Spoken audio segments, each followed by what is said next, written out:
Hello friends, welcome to SSC coaching centre. दोस्तों, आज के वीडियो में गणित के एकदम न्यू क्वेश्चन जिसको बोलते हैं, जो न्यू क्वेश्चन का मतलब है न्यू पैटर्न पे जो क्वेश्चन एग्जाम में आ रहे हैं, वो मैं आपके लिए लेकर के आया हूं।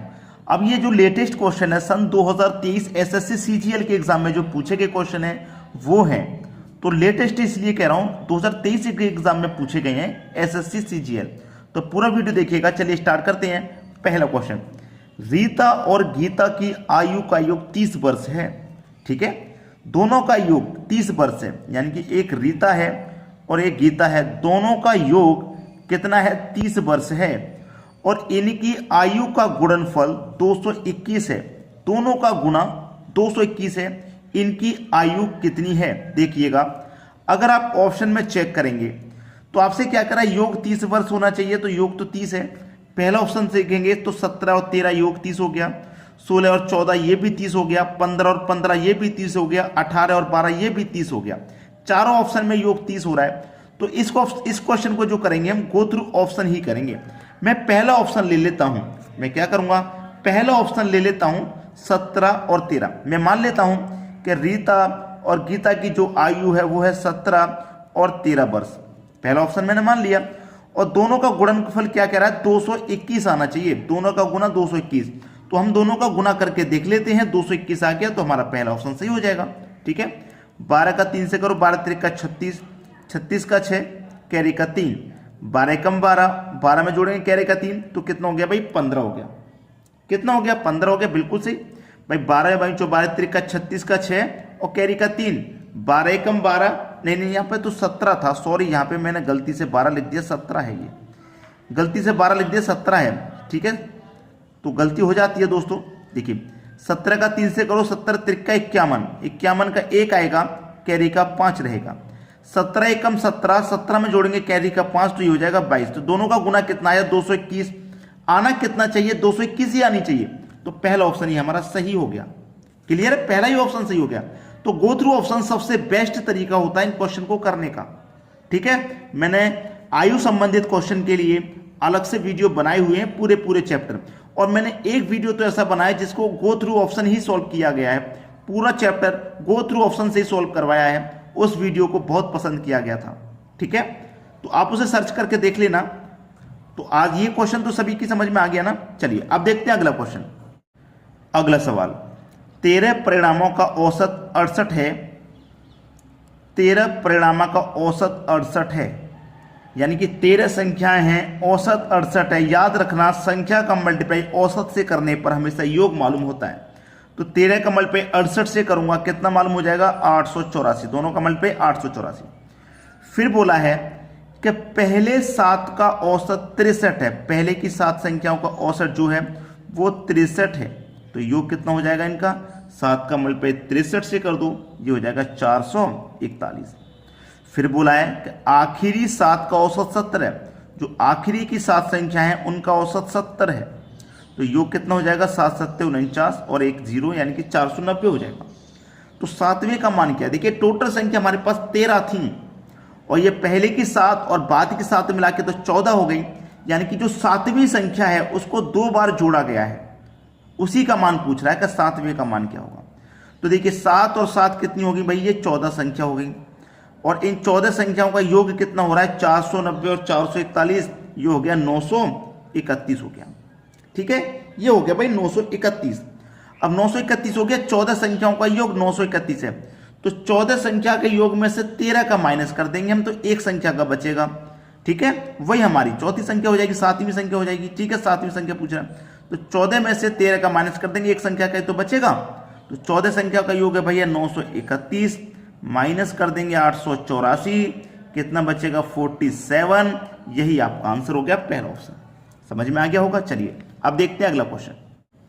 अगला सवाल है, एक विक्रेता 25 रुपए में 6 केले खरीदता है और 20 रुपए में 3 केले बेच देता है, उसका लाभ प्रतिशत कितना है? ऐसा क्वेश्चन कभी भी आ जाए, आपको यह ध्यान रखना है कि रुपए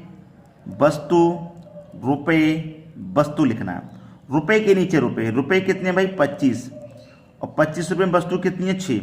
फिर बाद में कितने रुपए हैं? 20, और वस्तु कितनी हो गई? 3। ठीक है, 3 वस्तु। तो करने का तरीका, पहले तो अंदर वाली संख्याओं का मल्टीप्लाई करो। तो 6 का मल्टीप्लाई मैं 20 से कर दूंगा, कितना हो जाएगा 120। अंदर वाली संख्याओं का मल्टीप्लाई हो गया। अब बाहर वाली संख्याओं का मल्टीप्लाई करो। 25 का मल्टीप्लाई 3 से करूंगा, ये हो जाएगा 75। माइनस कर देना है, पहले अंदर वाली संख्याओं का मल्टीप्लाई करके लिखना है, बाहर वाली संख्याओं के मल्टीप्लाई को माइनस कर देना है, बटे में बाहर वाली संख्याओं का मल्टीप्लाई आएगा। माइनस बाहर वाली संख्या का होगा मल्टीप्लाई, और बटे में भी बाहर वाली संख्याओं का मल्टीप्लाई आएगा। गुने 100 कर दो, बस हो गया आंसर। 120 में से 75 को मैं घटाऊंगा, कितना बचेगा भैया 45, बटे में कितना है 75 है, गुने 100। ठीक है, चलिए 25 से 3 बार में कटेगा और 25 से कटेगा 4 बार में। 3 से 45 15 बार में कटेगा, 15 कमले पे 4 से कर दो तो 60। ये आपका आंसर आ गया 60%। उसका लाभ प्रतिशत कितना होगा 60%। अंदर वाली संख्याओं का मल्टीप्लाई माइनस करना है, बाहर वाली संख्याओं का मल्टीप्लाई, वटे में आएगा बाहर वाली संख्याओं का मल्टीप्लाई, गुने 100। क्लियर है? चलिए अब देखते हैं अगला सवाल। अगला सवाल है, ए और बी किसी काम को 12 और 16 दिनों में पूरा करते हैं। दोनों मिलकर उस काम को 3 दिनों तक साथ करते हैं, फिर ए छोड़ देता है, तो बी उस बचे काम को अकेले कितने दिनों में पूरा करेगा। देखिए, ए और बी दो व्यक्ति हैं। ए करता है काम को 12 दिनों में और बी करता है 16 दिनों में। काम कितना है कैसे मालूम होगा, दोनों का एलसीएम ले लो। 12 और 16 का एलसीएम 48। 12 से 48 को काटो 4 बार में, 16 से 48 को काटो तो 3 बार में। फिर बोला है उसने, ये तो एक दिन का काम हो गया, ए का एक दिन का काम 4, बी का एक दिन का काम 3। अगर दोनों मिलकर के काम करेंगे तो काम एक दिन में कितना हो जाएगा 7 होगा। फिर उसने बोला कि दोनों मिलकर उस काम को 3 दिनों तक साथ करते हैं, 3 दिन तक साथ करते हैं। भाई एक दिन में 7 करेंगे तो 3 दिन तक साथ में काम किया, 3 दिन में कितना काम कर लिया होगा 21 काम कर लिया होगा। टोटल काम 48 था, 3 दिन में उन्होंने 21 काम को कर दिया, तो 21 काम को माइनस कर दो ना, 8 में से 1 जाएगा 7, 4 में से 2 जाएगा 2, यानी काम कितना बचा 27 काम बचा। अब ए तो छोड़ गया काम को, बी करेगा उस काम को अकेले। तो बी एक दिन में कितना कर रहा है 3, तो 27 को कितने में करेगा 3 दिन 27, यानी कि 9 दिन में कर देगा। भाई सी ऑप्शन बिल्कुल सही। मैं उससे पूछा बी उस बचे हुए काम को कितने दिन में करेगा, तो उस बचे हुए काम को बी 9 दिन में कर रहा है। ये आपका सही जवाब। चलिए आप देखते हैं अगला प्रश्न। अगला प्रश्न है, 10% पानी युक्त 16 लीटर दूध को इतना पतला करने के लिए उसमें कितने लीटर पानी मिलाया जाना चाहिए कि मिश्रण में पानी की मात्रा 20% हो जाए। देखिए आपके पास क्या क्या चीज़ है, दूध और पानी है। ठीक है, कोई भी मिश्रण आप अच्छे से जानते हैं कि अपने आप में 100% होता है, चाहे 6 लीटर हो, 12 लीटर, 18 लीटर, 13 लीटर, 14 लीटर, कितना भी हो अपने आप में 100%। अब उसमें पानी कितना है, 10% पानी है ना भाई। पानी की मात्रा 10% है तो दूध की मात्रा कितनी हो जाएगी 90% हो जाएगी, तभी तो दोनों मिला के 100% मिश्रण होगा। फिर उसमें बोला गया है कि कितने लीटर पानी मिलाया जाए कि पानी की मात्रा 20% हो जाए। अगर पानी की मात्रा 20% होगी तो दूध की मात्रा कितनी हो जाएगी 80% रह जाएगी। 80 और 20 मिला के 100% मिक्सचर। अब आपको मैंने बहुत बार बताया है कि मिश्रण वाले क्वेश्चन में कभी भी आपको इस तरीके के क्वेश्चन आए कि जो मिलाया जाए या घटाया जाए उसे काम में नहीं लेते। इसमें क्या कर रहा है, कितने लीटर पानी मिलाया जाए, पानी मिलाने की बात कर रहा है ना, तो पानी वाली वैल्यू को काम में नहीं लेंगे। जो मिलाया जाएगा या घटाया जाएगा, क्वेश्चन में ऐसे कह रहा है कि मिलाया जाए या घटाया जाए, उसे काम में नहीं लेते उस वैल्यू को। तो हमारे पास कितना लीटर था मिश्रण, 16 लीटर था। ऊपर वाली वैल्यू को ऊपर लिखो, नीचे वाली वैल्यू को नीचे लिखो।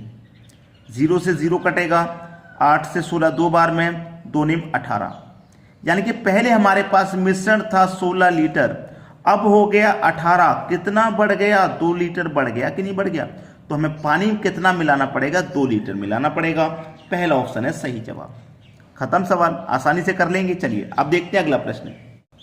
अगला सवाल है, एक व्यक्ति 3 किलोमीटर पर घंटे की गति से चलता है। वह अपने आधे रास्ते में पहुंचने के बाद अपनी गति को दोगुना कर देता है। वह 5 घंटे में कितनी दूरी तय करेगा। अच्छा क्वेश्चन है, बेहतरीन क्वेश्चन। देखिए यहाँ पे जो क्वेश्चन तो बहुत अच्छा है, लेकिन आपको थोड़ा सा कंफ्यूजन महसूस हो रहा होगा। यहाँ से लेके यहाँ तक की मान लीजिए कोई दूरी है, ये वो आधी दूरी को तो 3 की चाल से तय कर रहा है। फिर उसने क्या किया, दूरी को 2 गुना कर दिया, तो फिर 6 की चाल होगी उसकी। ठीक है, अगर मैं ऐसे कहूं कि ये दूरी यहाँ से लेके यहाँ तक है, उसने ये दूरी को 3 की चाल से तय किया, बाकी की दूरी को उसने तय किया 6 की चाल से, तो क्या परिवर्तन होगा, कोई फर्क नहीं आएगा। जैसे कि मान लीजिए यहाँ से लेके यहाँ तक की पूरी दूरी मान लीजिए 10 किलोमीटर है, उसने आधी दूरी को तय किया 3 की चाल से, 5 किलोमीटर मान लो 3 की चाल से, फिर बाकी की 5 किलोमीटर 6 की चाल से। अगर मैं कहूँ ये पूरी दूरी 5 किलोमीटर की है तो 5 किलोमीटर गया 3 की चाल से, वही 5 किलोमीटर वापस आया 6 की चाल से, तो क्या हो गया, दूरी पूरी 10 किलोमीटर हो गई कि नहीं होगी, वही 10 किलोमीटर की दूरी होगी। भाई क्लियर है, वही 10 किलोमीटर की दूरी होगी कि नहीं होगी, खत्म सवाल, यहाँ कोई दिक्कत ही नहीं आएगी आपको। चलिए आपके लिए इसके लिए होता है क्या, मैं आपको बता दूं, औसत चाल वाला फॉर्मूला लगता है। औसत चाल देखिए, एक बार गया था और एक बार आया, 2 बार क्रिया की उसने, 2 गुने एक्स गुने वाई वटे में एक्स प्लस वाई दोनों को जोड़ देते हैं, दोनों को जोड़ देते हैं, ये रहता है। क्लियर है। अब यहीं पे आपको क्या निकालना है, दूरी निकालनी है भाई, यहीं पे आपको क्या करना है, दूरी को निकालनी है। तो यहीं पे दूरी निकाल लो। चलिए यहीं पे दूरी निकाल देते हैं। यहीं पे दूरी कैसे निकालेंगे, आपके पास कितना है, 2 है, एक्स की चाल आपके पास 3 है, वाई आपके पास 6 है, बटे में एक्स और वाई दोनों को जोड़ देंगे, 3 और 6 दोनों को जोड़ देंगे, 9 हो जाएगा। ठीक है। अब दूरी निकालनी है ना, तो टाइम से मल्टीप्लाई कर देंगे। भाई टाइम कितना आपके पास, 5 घंटे का है, बस दूरी निकल के आ जाएगी। 2 देखिए यहाँ पर, चलिए कटा देते हैं, 3 से कट जाएगा, 3 बार में 9, 3 दूने का 6, 2 दूने का 4, ठीक है, 2 दूने का 4 हो गया, और गुने में कितना है 5, तो 4 5 20, तो दूरी कितनी निकल के आ गई, 20 किलोमीटर की निकल के आ जाएगी, जो कि हमारे सी ऑप्शन में। खत्म हो गया सवाल। सवाल को बस समझने का तरीका अगर आपको आता है तो सवाल कभी गलत नहीं होता। ठीक है, समझ में आ गया तो चलिए अब देखते हैं अगला प्रश्न। अगला सवाल है, एक्स और वाई 2 पाइप 24 घंटे और 32 घंटे में एक टैंक को भर सकते हैं। 2 पाइप हैं, एक्स और वाई, एक्स भरता है 24 घंटे में, वाई भरता है 32 घंटे में, दोनों का एलसीएम निकाल लो, पता चल जाएगा टैंक कितना बड़ा है आपका। ठीक है, 24 32 का एलसीएम 96, यानी कि 24 से कटाएंगे तो 4 बार में, 32 से कटाएंगे तो 3 बार में। अब बोला है कि दोनों पाइप एक साथ खुले हों तो पहले को किस समय बंद कर देना चाहिए जिससे टैंक भरने में केवल 16 घंटे ही लगे। 16 घंटे ही लगे केवल, कितने समय बाद बंद कर देना चाहिए। याद रखना उसने क्या बोला है कि पहले को बंद करना है, पहले वाले को, इसको बंद करना है, पहले को बंद करना है, दूसरा तो पूरा खुला रहेगा। भाई दूसरा तो पूरा खुला रहेगा कि नहीं। अब जो दूसरा वाला पाइप है वो 1 घंटे में 3 लीटर भर रहा है, तो पूरा 16 घंटे के लिए खुला रहेगा, तो 16 घंटे में कितना बढ़ेगा, वो 16 घंटे में बढ़ देगा 48। अब 96 टोटल था, जिसमें से 48 भर चुका है, तो 48 को माइनस कर दो, बचेगा कितना, 48 ही बचेगा। अब इस 48 को कौन भरेगा, पहले वाले पाइप, यानी कि कितना भरा था 1 घंटे में, 4, 4 एक कम 4, 4 दूने काट, यानी कि 12 घंटे में वो भर देगा। तो 12 घंटे के बाद हम पहले वाले पाइप को बंद कर देंगे, बी को खुला ही रहने देंगे, बी पूरा 16 घंटे चलेगा, 48 भरेगा। तो पहले वाले पाइप को 12 घंटे बाद हमें बंद करना है, यानी कि डी ऑप्शन बिल्कुल सही जवाब। तो दोस्तों आज के वीडियो में इतना ही। वीडियो कैसा लगा कमेंट करके जरूर बताना, लाइक कमेंट शेयर नहीं रुकना चाहिए। ठीक है दोस्तों, धन्यवाद।